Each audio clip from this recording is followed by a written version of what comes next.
identitas data korban sebagai berikut. Yang pertama, atas nama saudara kita MET 41, meninggal di lokasi kejadian, domisili Jakarta Pusat. Yang kedua, saudara kita NAT 32 tahun, meninggal di Rumah Sakit Budi Asih dengan domisili Kota Bekasi.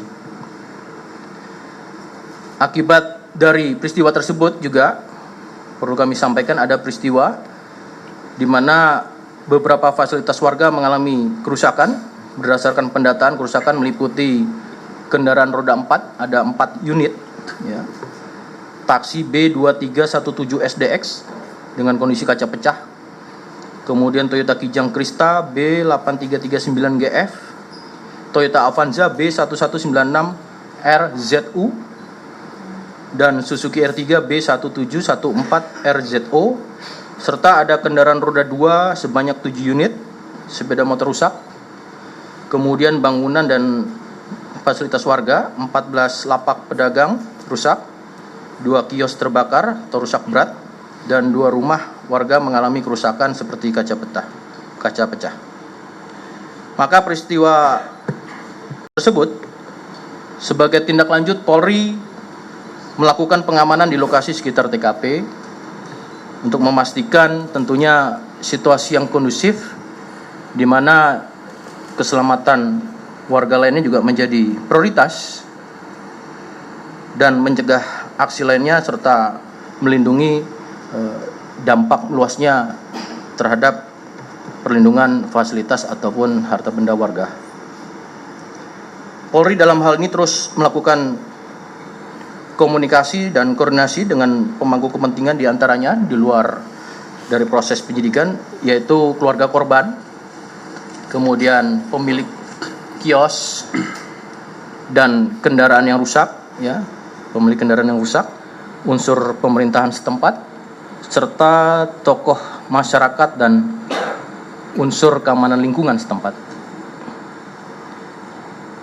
Nah, terkait dengan perkembangan penanganan kasus tersebut yang mengakibatkan korban meninggal dunia, penanganan yang berdasarkan pada pelaporan yaitu nomor LPB 4717 12 Romawi 2025 SPKT Polres Metro Jakarta Selatan Polda Metro Jaya tertanggal 12 Desember 2025. Berdasarkan hasil penyelidikan di lapangan, penyidik melakukan analisis terhadap keterangan para saksi dan barang bukti, maka penyidik telah menetapkan 6 orang tersangka yang diduga terlibat dalam rangkaian tindak pidana tersebut.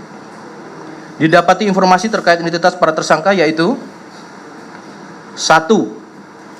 JLA, 2.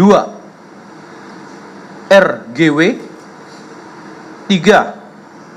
IAB, 4. IAM, 5. BN, 6. AM.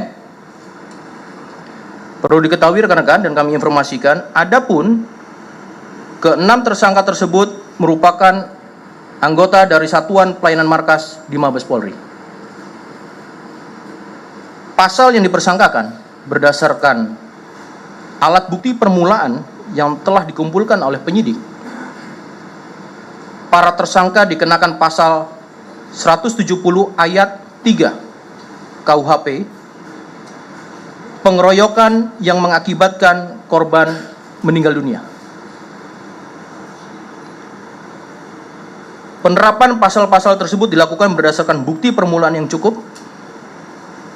Polri menegaskan bahwa proses penyidikan ini masih berjalan secara simulan oleh penyidik Polda Metro Jaya dan di backup dengan penyidik dari Mabes Polri atau Barreskrim Polri.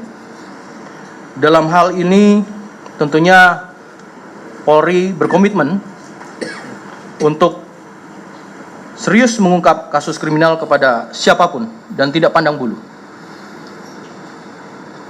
Polri akan menjalankan proses penegakan hukum secara transparan, profesional, dan proporsional serta memastikan bahwa seluruh pihak yang terlibat mempertanggungjawabkan perbuatannya sesuai dengan ketentuan yang berlaku. Sementara dalam proses penyidikan ini yang baru bisa kami sampaikan. Dan satu hal lagi, kami juga melakukan pemeriksaan terkait dengan pelanggaran kode etik profesi Polri yang dilakukan oleh personil pelayanan markas di Mabes Polri dengan wujud perbuatan pengeroyokan yang mengakibatkan 2 orang meninggal dunia. Dari proses awal pemeriksaan dan kemudian dianalisis oleh Propam, Divpropam Polri. Kasus ini ditangani oleh Divpropam Polri, Karo Watprof, maka bersama kita terduga pelanggar berdasarkan hasil gelar perkara yang dilaksanakan pada Jumat 12 Desember 2025 pada pukul 19.30 waktu Indonesia bagian Barat, langsung yang dipimpin oleh Kabak Gak Etika Biro Watprof di Propam Polri dengan peserta gelar lainnya dari Itwasum Polri, SSDM Polri, Divkum Polri, Biro Paminal di Propam Polri, Biro Provos di Propam Polri, Biro Watprof di Propam Polri, dan Bakian Duan di Propam Polri. Didapatkan hasil bahwa telah ditetapkan 6 orang anggota Polri. Di sini adalah anggota pada Satuan Pelayanan Markas di Mabes Polri sebagai terduga pelanggar atas nama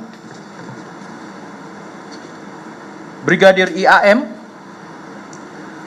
Bribda JLA, Bribda RGW, Bribda IAB, Bribda BN, Bribda AM berdasarkan alat bukti yang telah didapat terhadap 6 terduga pelanggar telah cukup bukti melakukan dugaan pelanggaran kode etik profesi Polri. Berdasarkan pasal 17 ayat 3 Perpol nomor 7 tahun 2022 tentang kode etik profesi dan Komisi Kode Etik Polri,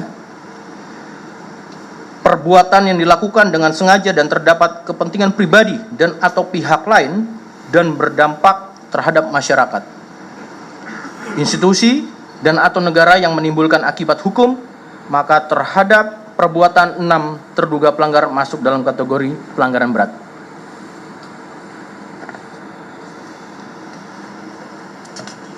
Persangkaan Pasal 13 ayat 1 Peraturan Pemerintah Republik Indonesia Nomor 1 Tahun 2003 tentang pemberhentian anggota Polri. Jongto pada pasal 8 huruf C angka 1 Perpol Nomor 7 Tahun 2022 tentang Kode Etik Profesi dan Komisi Kode Etik Polri. Setiap pejabat Polri dalam etika kepribadian wajib menaati dan menghormati norma hukum. Pasal 13 huruf M Perpol Nomor 7 Tahun 2022 tentang Kode Etik Profesi dan Komisi Kode Etik Polri. Setiap pejabat Polri dalam etika kepribadian dilarang melakukan tindakan kekerasan, berperilaku kasar dan tidak patut. Mendasari hal tersebut, maka rencana tindak lanjut dari Divpropam Polri terhadap 6 terduga pelanggar akan segera dilakukan proses pemberkasan kode etik profesi Polri sesuai dengan mekanisme yang ada. Terhadap 6 terduga pelanggar akan dilaksanakan sidang Komisi Kode Etik pada hari Rabu pekan depan tanggal 17 Desember 2025. Demikian teman-teman yang bisa kami sampaikan sebagai informasi. Terima kasih. Dan saat ini tentunya kita sama-sama prihatin dengan peristiwa tersebut dan berempati khususnya kepada keluarga korban dan korban, ya. Dan sekali lagi ini wujud komitmen